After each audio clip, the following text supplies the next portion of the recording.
Sa atong pagpadayon nga tuwag tulumanon, lagpitan sa natos magkadiyot mga katropa paghitabo des provincial capital, ang gubat kuno tuaras Middle East mga kaigsunan, kalinaw pagpanalipod las interes sa katawhan Agustus Vice Gobernador Glenn Suko.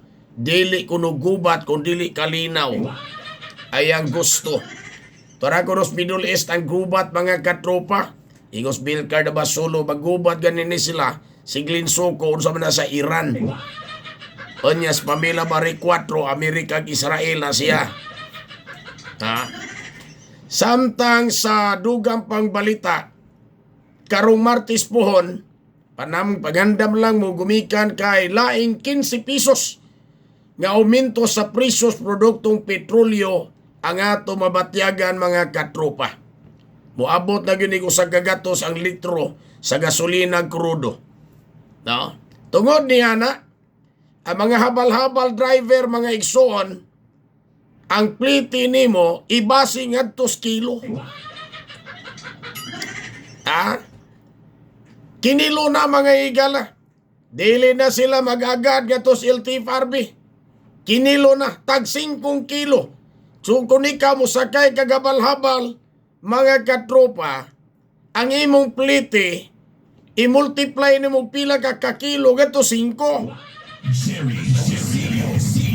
Kay mahal naman ko ng litros gasolina, mga igala. So, bubinta itong pila lang kakilo. Kay multiply ni mo 5 pesos. Katong usa nagreklamo katropa grap-rap. Sa yunan ka, unya, unsa man, no, 20 kilos man ko. Sa ingon sa balabal driver, aguhanta ka. Tunay na itabo mga igala. Samtang sinakong Cebu ang napalgan sa usa ka speedboat nga nabangga dito sa Occidental Mindoro. Kini mong speedboat gisakyag insik. Kuya ni Pilipinas mga igala, talagsaon ra ni. Sa Pilipinas mga kaigsunan dunay basurang minalita nga kwarta. Doon na po tayo sinakong Cebu mga katropa. Ugwa pa ni mabangga ning sinako nga Cebu. Ni balor og 20 bilyones ka pesos mga kaigsunan. Daghan ang utog mabanggaan ini mga katropa. Ning administrasyon Presidente Bongbong Marcos. Perting daghana mga igala ang Cebu gabaha. Ang Cebu sinako, ang kwarta di malita.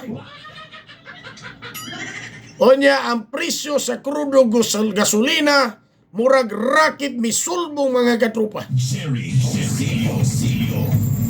Mani aton batyagan ni administrasyon Presidente Bongbong Marcos mga kaigsunan. Kamo diha agwanta lang sa muha, kay dili lang ang krudo gasolina misulbong ang presyo, hasta ang presyos bugas. Pasmuho na gyud ta ni administrasyong Presidente Bongbong Marcos. Di na ta halos pakanon, may lang sila maigala kay magkakaon. Kita, unsaon nato pagkaon, mga igsuon, practice na lang ta, dili ta mangaon. Mani yang administrasyon mga igsoon.